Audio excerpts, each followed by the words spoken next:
Hello, അപ്പോൾ എല്ലാവർക്കും പുതിയൊരു വീഡിയോയിലേക്ക് സ്വാഗതം. ഇനിയിപ്പോൾ നമ്മൾ ഒരു സാറ്റർഡേ ആണ്, വെറുതെ ഒരു ഈവനിങ് റൈഡിന് വേണ്ടി ഇറങ്ങിയതാണ്. പ്രത്യേകിച്ച് കാരണമൊന്നുമില്ല, ഒരു റിലാക്സേഷന് വേണ്ടി. രാവിലെ ഇപ്പോൾ എണീക്കാൻ പറ്റാത്തതുകൊണ്ട് ഇപ്പോൾ കൂടുതലും റൈഡെല്ലാം പോകുന്നത് ഈവനിങ് ഒക്കെ ആയിരിക്കും. ഐ മീൻ ചെറിയ റൈഡൊക്കെ. മറ്റേ ഞാൻ രാവിലെ ഒരു ദോശ കഴിക്കാനും മറ്റേ ബ്രേക്ക്ഫാസ്റ്റ് റൈഡെന്നും പറഞ്ഞ് ഇറങ്ങുമായിരുന്നു.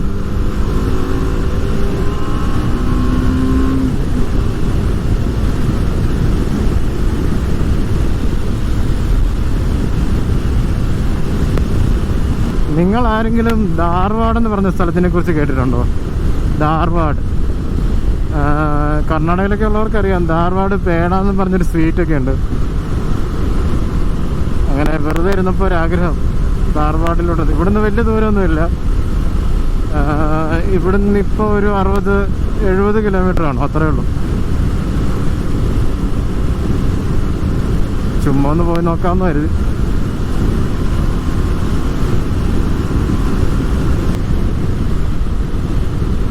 അതേപോലെ എൻ്റെ കുറച്ച് ഫ്രണ്ട്സൊക്കെ KVT ഹെൽമെറ്റിൻ്റെ കാര്യം ചോദിക്കുന്നതായിട്ടായിരുന്നു.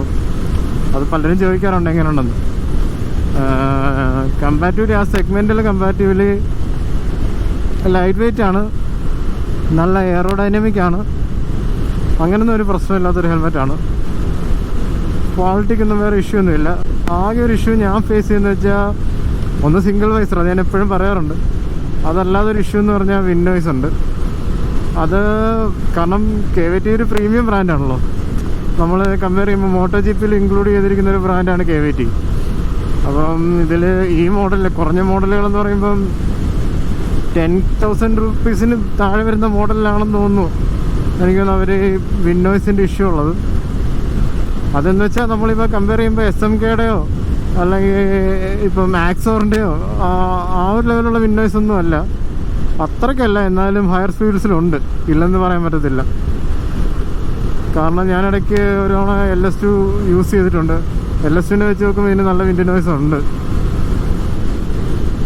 LS2 ഭയങ്കര സൈലൻ്റ് ആയിരുന്നു.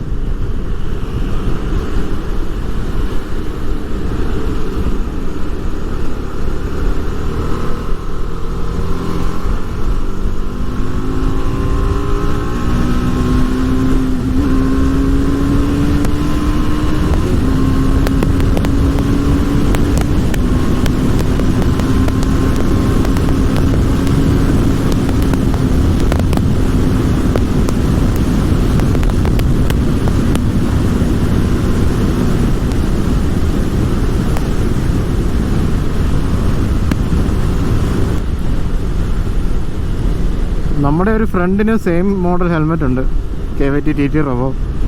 അപ്പം അവൻ അതിന് ഇയർ പ്ലഗ്സ് വെച്ചിട്ടാണ് യൂസ് ചെയ്യുന്നത്. ഇയർ പ്ലഗ്സ് യൂസ് ചെയ്ത് കഴിഞ്ഞാൽ പിന്നെ വേറെ ഇഷ്യൂ ഒന്നും ഇല്ലെന്നാണ് പറഞ്ഞത്. ആകെ ഒരു ഇഷ്യൂ എന്ന് പറയാൻ ഈ ഒരു ചെറിയ വിൻഡോയ്സേ ഉള്ളൂ. ചെറിയ വിൻഡോയ്സ് എന്ന് പറയാൻ പറ്റത്തില്ല. നമ്മളെ സ്പീഡ് കൂടുന്നതിനനുസരിച്ച് നമുക്കത് അനുഭവപ്പെടും നല്ലോണം, ചെവിക്കകത്തോട്ട് ഇങ്ങനെ കാറ്റടിക്കുന്നത്. മേ ബി ഈ എയർവെൻറ്റിൽ കൂടെ ഒക്കെ കയറി ഇറങ്ങുന്നതിൻ്റെ ആയിരിക്കും.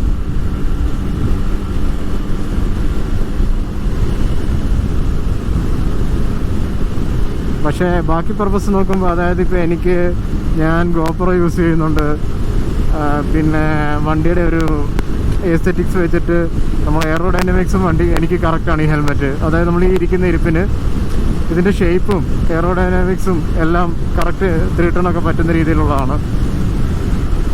നിങ്ങൾക്ക് അറിയാൻ പറ്റുമെന്ന് അറിയത്തില്ല, നമ്മൾ ചില സമയത്ത് ഞാൻ സംസാരിക്കുമ്പോൾ തന്നെ, അതായത് GoProയുടെ മൈക്കിനകത്തിൽ ഒരു ചെറിയ നോയ്സ് വരും. അത് ഈ വിൻഡോയ്സ് അകത്തോട്ട് കയറുന്നതുകൊണ്ടാണ് ഒരു ചെറിയൊരു നോയ്സ് നമ്മൾ സംസാരിക്കുന്നതിനകത്ത് ഒരു ക്രീപ്പ് സൗണ്ട് വരുന്നത്. അതുകൊണ്ടാണ്, അതായത് ഇതിനകത്ത് എയർ കയറുന്നുള്ളതുകൊണ്ടാണ്. പ്രത്യേകിച്ച് നമ്മൾ സ്പീഡ് കൂടുന്നതനുസരിച്ച് അത് ക്രോസ് വിൻഡ് ഉണ്ടെങ്കിൽ നല്ലോണം നമുക്ക് അറിയാൻ പറ്റും.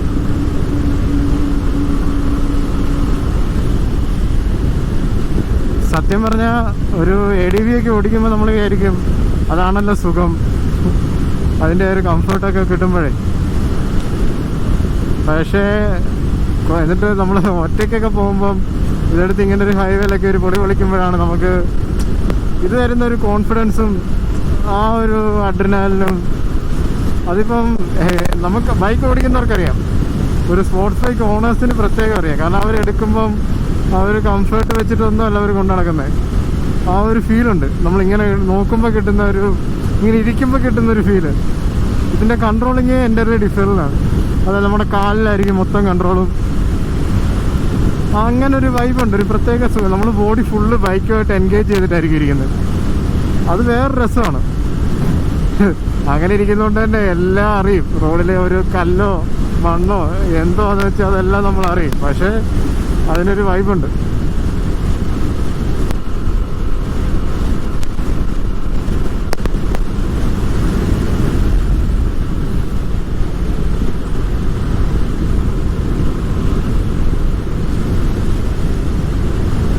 ഞാനിപ്പോഴും എൻ്റെ വണ്ടി പക്കാ സ്റ്റോക്കായിട്ട് തന്നെയാണ് യൂസ് ചെയ്യുന്നത്. ഇതുവരെ ഒരു സ്റ്റിക്കറിങ്ങോ പെയിൻറ്റ് ചേഞ്ചോ ഒന്നും ചെയ്തിട്ടില്ല. പക്ഷെ എനിക്കൊരു ചെറിയ ആഗ്രഹമുണ്ട്, കുറച്ചൊക്കെ കാർബൺ ഫൈബർ ഡിപ്പൊക്കെ ചെയ്യണമെന്നൊക്കെ. പിന്നെ ആ ഒരു പാട്ടൊക്കെ ഡിപ്പ് ചെയ്യുകയാണെങ്കിൽ വണ്ടി, ഇപ്പോൾ വണ്ടി ഇത് പണിയെല്ലാം ചെയ്യണമെങ്കിലും വണ്ടി ഒരാഴ്ച ഒരിടത്ത് വെക്കണം, പിന്നെ നല്ലിടത്ത് നോക്കി കൊടുക്കണം. കാരണം പ്രശ്നം എന്ന് വെച്ചാൽ ദൈവാധീനം കൊണ്ട് ആകെ എനിക്ക് പിന്നെയും ചെറിയൊരു വൈബ്രേഷൻ നോയ്സ് ഉള്ളതെന്ന് പറയുന്നത് ഈ ഭാഗത്താണ്. നമ്മുടെ ഈ വൈസർ അതിപ്പോൾ ഇല്ല, ഇടയ്ക്കിടയ്ക്ക് നമ്മൾ ചില സമയത്ത് സർവീസിനൊക്കെ കൊടുക്കുമ്പോൾ, കാരണം അമ്മരത് ഊരിയിട്ടൊക്കെ ടൈറ്റ് ചെയ്യുമ്പോൾ ചിലപ്പോൾ കറക്റ്റ് ടൈറ്റ് ചെയ്യാത്തതുകൊണ്ടാണ്. അതേ പ്രശ്നം തന്നെയാണ് എനിക്ക് റാപ്പൊക്കെ ചെയ്യാനും അല്ലെങ്കിൽ ഡിപ്പൊക്കെ ചെയ്യാൻ പെയിൻ്റ് അടിക്കാനൊക്കെ കൊടുക്കാനുള്ള പ്രശ്നം. കാരണം ഇത് മൊത്തം അഴിച്ചിട്ടായിരിക്കും, ഇത് ഓരോന്നോ പാർട്സ് അഴിച്ചിട്ടായിരിക്കും അവർ ഡിപ്പ് ചെയ്യുന്നത്. പിന്നെ അത് കറക്റ്റ് ലെവലിലല്ല എങ്കിൽ വീണ്ടും വൈബ്രേഷനൊക്കെ ആവും. ഇതുവരെ എനിക്ക് വേറെ വൈബ്രേഷൻ നോയ്സ് ഒന്നും വരുന്നില്ല, നിങ്ങൾക്കറിയാം. ആകെ ഒരു തവണ 1-2 തവണ ഇവിടെ മാത്രം. അത് പിന്നെ നമ്മൾ സർവീസ് സെൻറ്ററിൽ പോകുമ്പോൾ അത് ടൈറ്റ് ചെയ്യിപ്പിച്ച് കഴിഞ്ഞാൽ അത് കുഴപ്പമില്ല. അത് യൂണിഫോമായിട്ടൊക്കെ ടൈറ്റ് ചെയ്താലേ ആ കറക്റ്റ് ലെവലിൽ അത് അഡ്ജസ്റ്റ് ആവത്തുള്ളൂ. അതൊക്കെ കൊണ്ടാണ് ഞാൻ ഇതുവരെ കൊടുക്കാഞ്ഞത്. ആഗ്രഹമുണ്ട്. ഇപ്പോൾ ഏതായാലും സെക്കൻഡറി ആയിട്ട് എൻഡോർക്ക് ഇരിപ്പുണ്ട് ഡെയിലി യൂസിനൊക്കെ. മറ്റേ എനിക്ക് ഡെയിലി യൂസും എല്ലാം ഈ വണ്ടി തന്നെ ആയിരുന്നു. അപ്പോൾ പറ്റുമെങ്കിൽ കൊടുക്കണം. നല്ല കടയോ ഒക്കെ എന്തെങ്കിലും നല്ല ഐഡിയ ഒക്കെ തോന്നുവാണെങ്കിൽ. എല്ലാ സംഭവമൊന്നും അല്ല കേട്ടോ. ഈ ഉള്ള പെയിൻറ്റ് സ്കീമിൽ തന്നെ എനിക്ക് ഇവിടെ ടാങ്ക് പാഡ് വെക്കണമെന്നുണ്ട്. പക്ഷെ നിങ്ങൾക്കറിയാം എൻ്റെ ഇവിടെ ഒരു അപ്പാച്ചിയുടെ ഇവിടെ കിടക്കുന്നത്, അപ്പുറത്തെ സൈഡ് ഈ, അതായത് നമ്മളെ അപ്പാച്ചിയിൽ നിന്ന് എഴുതിയിരിക്കുന്നത് ഇവിടുന്ന് ഈ ടാങ്കിൻ്റെ 2 സൈഡിലുമാണ്. അപ്പോൾ നമ്മൾ മറ്റേ ടാങ്ക് ഗ്രിപ്പ് ഒട്ടിച്ച് കഴിയുമ്പോൾ അവസാനം പോകും. അല്ലെങ്കിൽ പിന്നെ അത് മൊത്തം, ഞാൻ വിചാരിക്കുന്നത് സ്റ്റിക്കർ മൊത്തം കളഞ്ഞിട്ട് നമ്മുടെ റെഡ് RR310, പഴയ റെഡ് RR310 വന്നുകൊണ്ടിരുന്ന സ്റ്റിക്കർ സെറ്റ്, അത് നൈസായിരുന്നു. അത് ഇങ്ങോട്ടൊന്നും ഇല്ലായിരുന്നു, അത് ഭയങ്കര മിനിമലായിരുന്നു. ആ സ്റ്റിക്കറൊക്കെ എടുത്ത് അപ്ലൈ ചെയ്താലോ എന്ന് ആലോചിക്കുന്നുണ്ട്. നോക്കണം. എനിക്ക് പക്ഷേ ഇച്ചിരി വിശ്വാസം നാട്ടിലാണ്.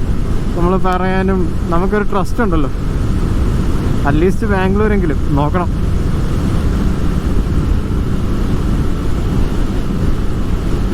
ബാംഗ്ലൂരിൽ നിന്ന് ഗോവ പോകുന്നവർ ബലഗാവ് വഴിയാണ് പോകുന്നെങ്കിൽ ഈ റൂട്ടാണ് വരുന്നത്. പക്ഷേ ഈ റൂട്ടിൻ്റെ ഒരു പ്രശ്നം ഞാൻ നേരത്തെ പറഞ്ഞതുപോലെ കഴിഞ്ഞ വീഡിയോ പറഞ്ഞിട്ടുണ്ടായിരുന്നു. നമ്മുടെ ഈ സിമെൻ്റ് ഇട്ട് കുറച്ച് ഭാഗങ്ങളുണ്ട്. നിങ്ങൾക്ക് കാണുമ്പോൾ അറിയാം വണ്ടി ഇങ്ങനെ ബൗൺസ് ചെയ്താണ് പോയിക്കൊണ്ടിരിക്കുന്നത്.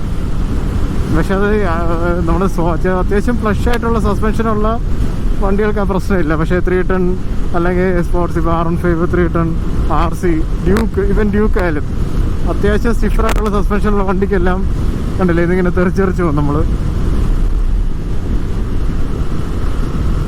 അതർവൈസ് നല്ല അടിപൊളി റോഡായിരുന്നു. കാരണം നല്ല വീതിയുണ്ട്, അതേപോലെ നല്ല സ്ട്രെയിറ്റ് സ്ട്രെച്ചൊക്കെ കിട്ടുന്ന റോഡുകളാണ്.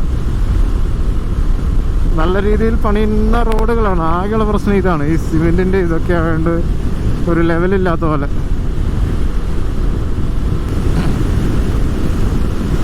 എന്തൊക്കെ പറഞ്ഞാലും ഈ തെളിഞ്ഞ ആകാശത്ത് ഇങ്ങനെ മേഘങ്ങൾ, വെള്ള മേഘങ്ങൾ ഇങ്ങനെ തെളിഞ്ഞ് കാണുന്നൊരു ഭംഗിയാണ്. എല്ലാത്തിനും അതിൻ്റേത് ഭംഗിയുണ്ട്.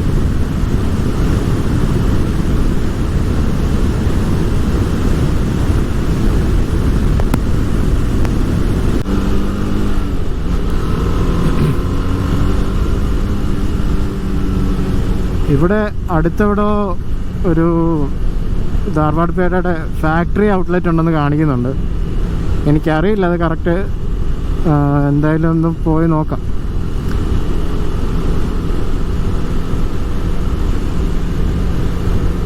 ജെനുവിൻ സാധനമൊന്നും നമ്മളങ്ങനെ പറയത്തില്ലേ.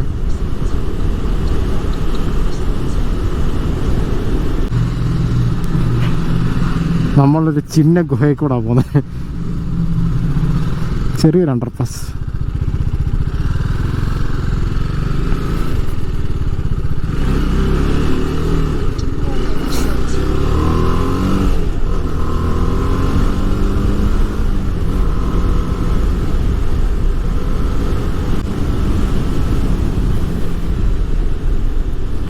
ഇത് കണ്ടോ, ഒരു ലോറി, പുതിയ ലോറി വാങ്ങിക്കൊണ്ട് വന്നതേ ഉള്ളൂ.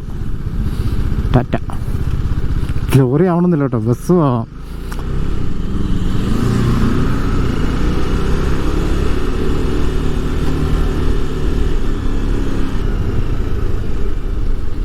ആട്ടിൻകൂട്ടം.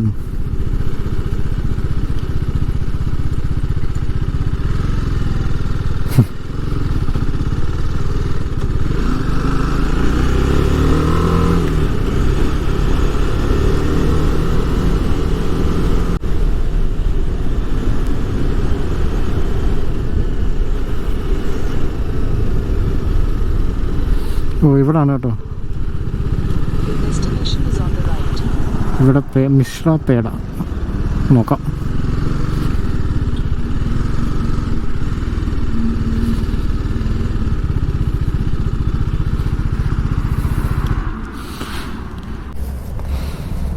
സോ നമ്മൾ സാധനം മേടിച്ചിട്ടുണ്ട്.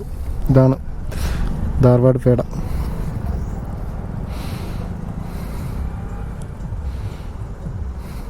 ഇത് ഇന്നുണ്ടാക്കിയതാണ്. ഇത് 10 ദിവസത്തിനുള്ളിൽ തീർക്കണമെന്നാണ് പറഞ്ഞത്. പുള്ളി പറഞ്ഞത് ഇവിടെ പ്യുവറായിട്ട് ഉണ്ടാക്കുന്നതാണ്. അവരുടെ അതിന് അവാർഡൊക്കെ കിട്ടിയിട്ടുണ്ട്. എന്തൊക്കെയോ അവിടെ കുറേ സർട്ടിഫിക്കറ്റൊക്കെ വെച്ചിട്ടുണ്ട്. പിന്നെ എനിക്ക് പകുതി മനസ്സിലായില്ല. പിന്നെ കാജു കട്ട്ലിയും മേടിച്ചു. എനിക്ക് ഭയങ്കര ഇഷ്ടപ്പെട്ട സാധനമാണിത്. പിന്നെ ഒരു കാര്യമാണ്, നമ്മൾ പാക്കറ്റ് കിട്ടുമ്പോൾ 2 മാസം 1 മാസത്തിനൊക്കെ ഡേറ്റ് ഉണ്ട്. പക്ഷേ ഇവിടത്തേനൊക്കെ ഉണ്ട് 1 ആഴ്ച 2 ആഴ്ചത്തേക്കേ ഉള്ളൂ. കാരണം പുള്ളി പറയുന്നത് അതൊക്കെയാണ്. സംഭവം എന്താണെന്ന് എനിക്കറിയില്ല. എന്തായാലും ഈ ഒരു ചെറിയ പെട്ടി കണ്ടില്ലേ, ഇത് 250 ഗ്രാം ഉണ്ട്. ഒന്നുകൂടെ കാണിക്കാം. കർണാടകയിലൊക്കെ ഉള്ളവർ മേടിച്ചിരുന്നുണ്ടായിരിക്കും. പക്ഷേ ബാംഗ്ലൂർ കിട്ടുന്നതിനേക്കാളും ടേസ്റ്റ് ഉണ്ട് കേട്ടോ ഇതിന്. ഇത് ഫാക്ടറി ഔട്ട്ലെറ്റ് എന്നൊക്കെയാണ് പറഞ്ഞത്, അതുകൊണ്ടായിരിക്കണം, എനിക്കറിയില്ല. ബാംഗ്ലൂർ കിട്ടുന്നതിനേക്കാളും ടേസ്റ്റൊക്കെ ഉണ്ട് ഇവിടെ. ചെറിയൊരു ടേസ്റ്റ് എന്നുവെച്ചാൽ ഒരുപാട് മധുരമൊന്നുമില്ല. എന്നുവെച്ചാൽ നമ്മൾ ഈ ആർട്ടിഫിഷ്യൽ മധുരം ആടുമ്പോൾ, ഷുഗർ ആഡ് ചെയ്യുമ്പോൾ ഒരു ചെറിയ മധുരക്കുള്ളിൽ വരും. പക്ഷേ ഇത് ഇച്ചിരി കൂടെ നമ്മുടെ കറക്റ്റ് പേട. നമുക്ക് ഓരോ സ്ഥലത്തുനിന്ന് കഴിക്കുമ്പോൾ അറിയാൻ പറ്റും ഡിഫറൻസ്. ഇവിടെ നമ്മൾ ഈ കുറച്ചുകൂടെ മുമ്പിലൊരു ഷെല്ലുണ്ട്. പക്ഷേ പെട്രോള് വലിയ എനിക്കൊന്ന് 3/4 കൂടുതലുണ്ട്. കാരണം ഇപ്പോഴും എല്ലാ ബാറും ഓണാണ്. അതുകൊണ്ടാണ് പിന്നെ അടിക്കേണ്ടതെന്ന് വിചാരിച്ചത്. പിന്നെ നമ്മൾ താമസിക്കുന്നതിനടുത്തുള്ളതുകൊണ്ട് നമുക്കതിൻ്റെ ബുദ്ധിമുട്ടില്ല. തീരാറാകുമ്പോൾ അവിടെ പോയി അടിച്ചാൽ മതി. ഷെല്ലിൽ നിന്ന് അടിക്കുമ്പോൾ പ്രത്യേകിച്ച് പെർഫോമൻസ് ഓറിയൻറ്റഡ് ബൈക്ക്, ഇപ്പോൾ RR റിട്ടേൺ, അതുപോലെ ഇപ്പോൾ ഡ്യൂക്ക്, KTM ബൈക്സിനൊക്കെ ആയാലും ഒന്ന് ട്രൈ ചെയ്ത് നോക്കണം. കാരണം ഫ്യൂവലിന് വണ്ടി ഹീറ്റിങ് കുറവുണ്ട്. വണ്ടിക്ക് അങ്ങനെ ജെർക്കിങ്ങോ മിസ്സിങ്ങോ ഒന്നും തോന്നാറില്ല. കാരണം എനിക്ക് ചിലപ്പോഴൊക്കെ ഞാൻ പലയിടത്തുനിന്ന് നോർമൽ അടിക്കേണ്ട വരും നമ്മൾ ഈ ലോങ്ങൊക്കെ പോകുമ്പോൾ. കാരണം ഹൈവേയിൽ നമുക്ക് എപ്പോഴും കിട്ടണമെന്നില്ലല്ലോ. അങ്ങനെയുള്ള സിറ്റുവേഷനിലൊക്കെ എനിക്ക് നോർമൽ അടിക്കുമ്പോൾ മിസ്സിങ് തോന്നിയിട്ടുണ്ട്. മിസ്സിങ് ഇൻ ദ സെൻസ് ഒരേ RPM കണ്ടിന്യൂസ് ഒക്കെ പോകുമ്പോൾ ഒരു ചെറിയ ഒരു ഫീല്. പക്ഷേ ഇപ്പം നമ്മൾ ഓരോ നല്ല കറക്റ്റ് ഫീലിംഗ് ആണ്. നമുക്ക് ത്രോട്ടിൽ കൊടുക്കുന്നതനുസരിച്ച് വണ്ടി ഇതാവുന്നുണ്ട്. ആ ഇൻപുട്ട് നമുക്കത് ചേഞ്ച് നമുക്ക് ഫീൽ ചെയ്യും. മനസ്സിലായല്ലേ? ഒരു ഷെല്ലിന് അത് മറ്റേ ഇപ്പോഴും XP95 അടിക്കാൻ പറ്റുന്നില്ല. ഞാൻ ഷെല്ലിൽ അതുകൊണ്ട് നോർമലാണ് V4 മിക്കവാറും അടിക്കുന്നത്. 95 ആയിട്ട് കമ്പയർ ചെയ്യുമ്പോൾ ഉണ്ടോയെന്ന് ചോദിച്ചാൽ രണ്ടും ഏകദേശം ഒരുപോലൊക്കെ തന്നെയാണ് ഫീൽ ചെയ്തത്. പക്ഷേ എനിക്കെന്തോ ഇപ്പോൾ ഈ 95 ഉപയോഗിക്കുമ്പോഴും ചിലപ്പോൾ നമ്മൾ നോർമലോട് മിക്സ് ചെയ്തല്ലായിരിക്കും ഉപയോഗിക്കുന്നത്, നമ്മുടെ കിട്ടുന്ന പോലെ. ഇപ്പോൾ പിന്നെ കുറേ നാളായിട്ട് ഷെല്ല് തന്നെ ഉപയോഗിക്കുന്നുണ്ടാന്ന് തോന്നുന്നു. എനിക്കങ്ങനെ ഒരു മിസ്സിങ്ങോ ജെർക്കിങ്ങോ ഒന്നും തോന്നുന്നില്ല. ഫ്യൂവലിംഗ് ഒക്കെ പ്രോപ്പറാണ്. ഈ ത്രോട്ടിൽ ഓൺ ഓഫ് ട്രാൻസിഷനും എല്ലാം നമുക്ക് കണ്ടില്ല. ഇവിടെ ഒരു ഷെല്ലുണ്ട്. ഇതെല്ലാം നല്ല പ്രോപ്പറായിട്ട് നമുക്ക് ഫീൽ ചെയ്യും.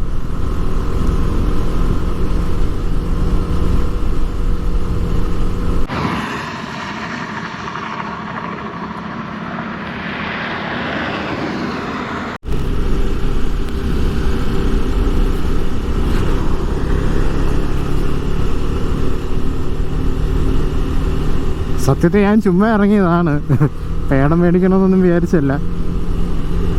പിന്നെ എന്തായാലും ധാർവാഡ് വരെ വരിക, അപ്പോൾ പിന്നെ ജെനുവിൻ ഒതൻറ്റിക് ധാർവാഡ് പേട നമുക്ക് മേടിച്ചുകൊണ്ട് പോകാമെന്ന് വിചാരിച്ചു. കാരണം എന്തായാലും 70 കിലോമീറ്റർ ട്രാവൽ ചെയ്യുന്നതല്ലേ, വൺ വേ, രണ്ട് സ്ഥലത്തൂടെ 140 കിലോമീറ്റർ ടു ആൻഡ് ഫ്രോ. അപ്പോൾ പിന്നെ എന്തെങ്കിലും ഒരു പർപ്പസ് ഉണ്ടായിക്കോട്ടെ എന്ന് വിചാരിച്ചു, എക്സ്ട്രാ പർപ്പസ്. തിരിച്ചു ചെല്ലുമ്പോൾ വൈഫ് ചോദിക്കും എവിടെ പോയിരിക്കുമായിരുന്നു, അപ്പോൾ പിന്നെ ഇതുകൊണ്ട് കൊടുക്കാതെ.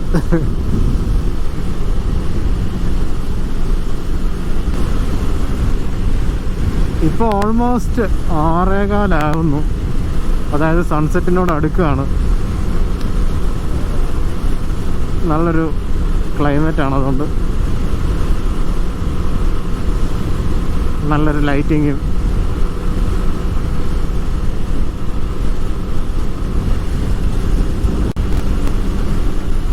അതേപോലെ ഞാൻ യൂസ് ചെയ്യുന്ന ഇൻ്റർകോം സെനയുടെ ആണ്, സെന V20.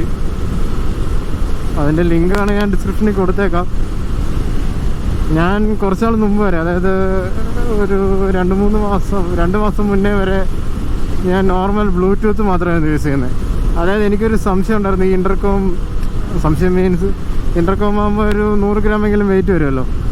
അപ്പോൾ അതൊന്നുകൂടെ ഈ ഗോപ്രോ ഇൻ്റർകോം എല്ലാം കൂടെ ഇച്ചിരി ഹെവി ആയി പോകുമോ എന്നൊക്കെയുള്ള ഡൗട്ട് ഉള്ളതുകൊണ്ട് ഞാൻ 1 വർഷം 2 വർഷം മുന്നേ ആണെന്ന് തോന്നുന്നു, ഒരു വർഷം മുന്നേ ഞാനൊരു ബ്ലൂടൂത്ത്, അതായത് നിങ്ങൾക്കറിയാം ഞാൻ വീഡിയോ ഒക്കെ ചെയ്തിട്ടുണ്ട്, ഒരു ഷോർട്സ് ആയിട്ടൊക്കെ ഇട്ടിട്ടുണ്ട്. അതായത് TVSൻ്റെ, അത് ഈ ബ്ലൂ ആർമർ തന്നെയാണ് ഉണ്ടാക്കുന്നത്, ഒരു ബ്ലൂടൂത്ത് ഹെഡ്സെറ്റ് എന്ന് പറഞ്ഞൊരു സാധനം ഞാൻ മേടിച്ച് വെച്ചിട്ടുണ്ടായിരുന്നു. അത് നൈസായിരുന്നു. അതിനാകെയുള്ളൊരു പ്രശ്നം എന്ന് വെച്ചാൽ അത് ഇൻ്റർകോം അല്ല, ഓഫ് കോഴ്സ് നമ്മൾ ഫോൺ കണക്ട് ചെയ്ത് കഴിഞ്ഞാൽ നമുക്ക് എല്ലാം കിട്ടും. ആകെയുള്ളൊരു ഇഷ്യൂ എന്ന് പറഞ്ഞാൽ അതിന് പാട്ട് കേൾക്കാൻ അത്ര സുഖമില്ല.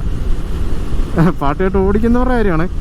പാട്ട് കേൾക്കാനെന്ന് പറയുമ്പോൾ അതിന് ട്രബിൾ ഇച്ചിരി കൂടുതലാണ്. അതായത് നമ്മുടെ പണ്ടത്തെ സാംസങ്ങിൻ്റെ മറ്റേ വയർഡ് ഹെഡ്സെറ്റ് ഇല്ലേ, പഴയ 300 രൂപ 150 രൂപ 300 രൂപയുടെയൊക്കെ കിട്ടുന്ന സാധനം, ആ ഒരു ഫീലായിരുന്നു ബ്ലൂടൂത്ത് ഹെഡ്സെറ്റിൻ്റെ. അത് പാട്ട് കേൾക്കുമ്പോൾ മാത്രമാണ് കേട്ടോ, അല്ലാതെ നമ്മൾ കോളൊക്കെ ചെയ്യുമ്പോൾ വോയിസ് ഒക്കെ ക്രിസ്റ്റൽ ക്ലിയറാണ്.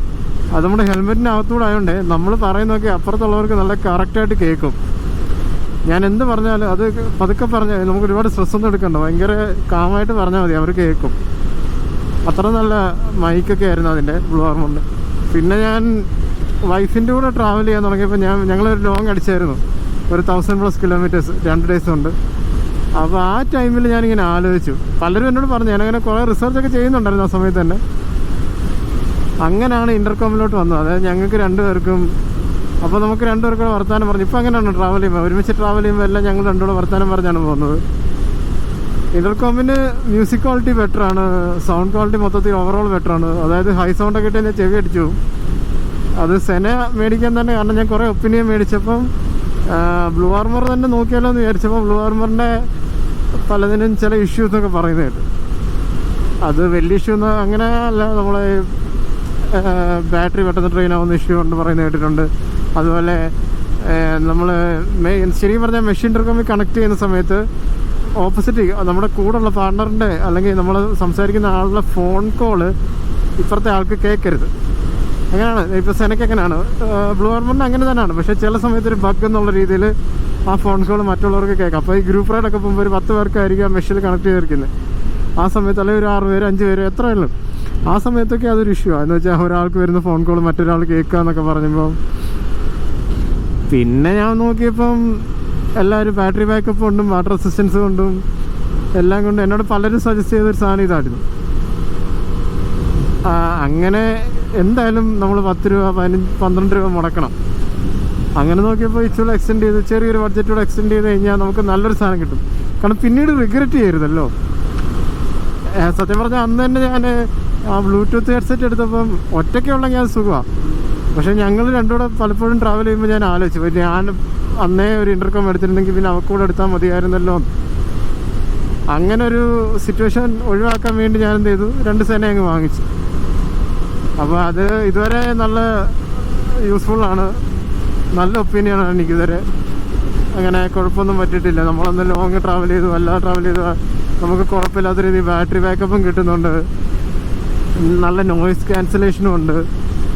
അത് ഞങ്ങൾ 2 വണ്ടിയിലായിട്ട് പോയി നോക്കി, സ്കൂട്ടറുകൾ ഒക്കെ ആയിട്ട് പോയി നോക്കിയപ്പോഴും എനിക്ക് തോന്നുന്നു ഒരു 500 മീറ്റർ റേഞ്ച് വരെ നമുക്ക് ഒരു ഡിസ്ട്രോഷനും ഇല്ലാതെ കിട്ടിയിട്ടുണ്ട്.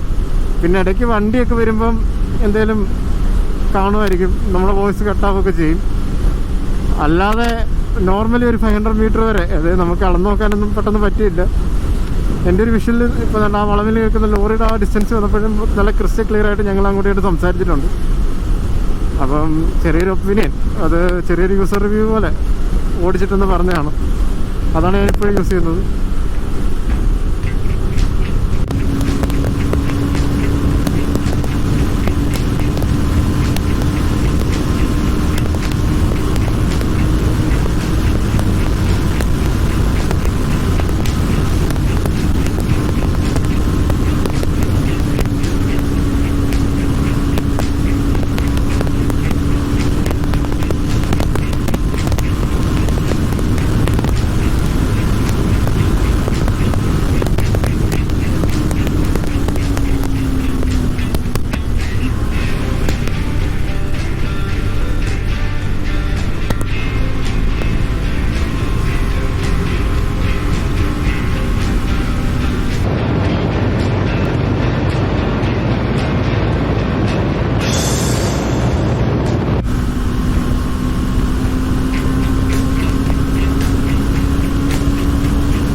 സൂര്യനെ കണ്ടോ? നല്ല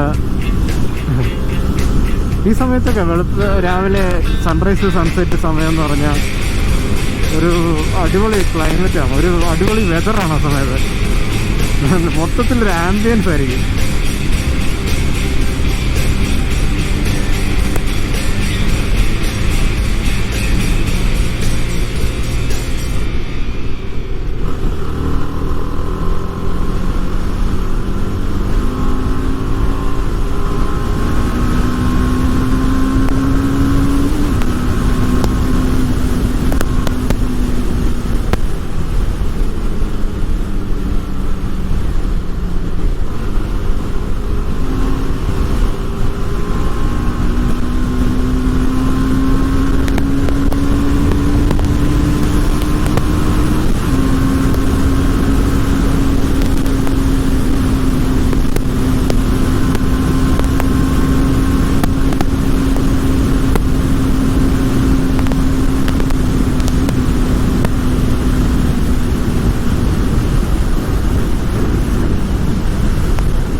അപ്പോൾ ഇന്നത്തെ ഒരു വീഡിയോ ചെറിയൊരു വീഡിയോ ആണ്. എന്തായാലും ഈവനിങ് റൈഡ് പോവാണ്. അപ്പോൾ ഒന്ന് 4 ആളെ അറിയിക്കാമെന്ന് വിചാരിച്ചു. അങ്ങനെയല്ല കേട്ടോ, പണ്ട് ഞാനിങ്ങനെ ഡെയിലി വ്ളോഗ്സ് മീൻസ് ചുമ്മാ തുണിക്കടയിലും അങ്ങനത്തെ പരിപാടിയൊന്നുമല്ല, രാവിലെ എണ്ണീക്കുന്നോട്ടുള്ള പരിപാടിയൊന്നുമല്ല. അല്ലാതെ ബൈക്കിലുള്ള ഡെയിലി വ്ളോഗ്സ് ഉണ്ടല്ലോ, ഞാൻ ഓഫീസിൽ പോകുന്ന കഥകളും ഈ ട്രാഫിക്കിൻ്റെ കാര്യങ്ങളും അങ്ങനെയുള്ള പലരുടെയും വീഡിയോ നമ്മുടെ മലയാളീസ് തന്നെ നോക്കുകയാണെങ്കിൽ റൈഡ് വിത്ത് മസിൽസിൻ്റെ വ്ളോഗ്സ്, ഈവൻ മൾട്ടി ട്രാവലറിൻ്റെ ഞാൻ കുറേ നാളെ വീഡിയോ കണ്ടിട്ടുണ്ടായിരുന്നു. പിന്നെ സ്ട്രെല്ലിൻ്റെ വീഡിയോസൊക്കെ ഞാൻ കാണുന്ന ആളാണ്. എനിക്ക് അത് ഇപ്പോൾ അവരുടെയൊക്കെ ഒരു വീഡിയോ കാണുമ്പോൾ ഉണ്ടല്ലോ, നമുക്കും വണ്ടി എടുത്തൊന്ന് ഇറങ്ങാൻ തോന്നും. അതേപോലെ പണ്ടത്തെ ഒരു വീഡിയോ ഞാൻ പറഞ്ഞിട്ടുണ്ട്, ഞാനൊരു സ്പോർട്സ് ടൂർ എടുക്കാൻ തന്നെ കാരണം റൈഡ് വിത്ത് മസിൽസാണ്. പുള്ളിയുടെ പഴയ വീഡിയോയിൽ പുള്ളി R1 ടൂർ ചെയ്യുന്നു, R15 ടൂർ ചെയ്യുന്നു, R3 ടൂർ ചെയ്യുന്നു. അതായത് അത്രയും വണ്ടികളും ഇതിനേക്കാളും കമ്മിറ്റഡ് ആണ്. R15 ആയാലും R3 ആയാലും ഇപ്പോൾ R1 ആയാലും എല്ലാം ഇതിനേക്കാളും കമ്മിറ്റഡ് ആണ്.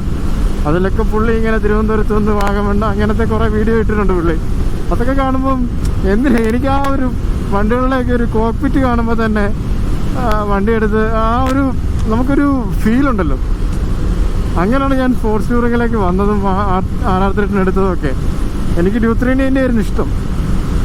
പക്ഷേ ടെസ്റ്റ് ഡ്രൈവ് അടിച്ചപ്പോൾ പെട്ടെന്ന് എനിക്ക് ആ രണ്ടും ഒരു ദിവസം ടെസ്റ്റ് ഡ്രൈവ് അടിച്ചപ്പോഴും എനിക്ക് ഇതിനൊരു പുതുമ. ഞാൻ അത്ര നാൾ നേക്കഡ് യൂസ് ചെയ്തിട്ട് പെട്ടെന്നൊരു സ്പോർട്സ് ബൈക്കിലോട്ട് വരുമ്പോൾ നമുക്കൊരു പുതുമയുണ്ടല്ലോ. ഈ സംഭവം കൊള്ളാം.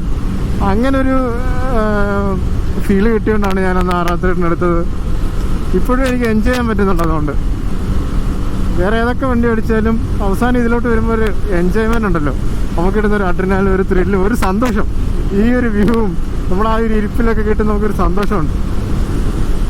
അപ്പം അങ്ങനെ ആ ഒരു സന്തോഷം ആഗ്രഹിക്കുന്ന പലരും കാണും.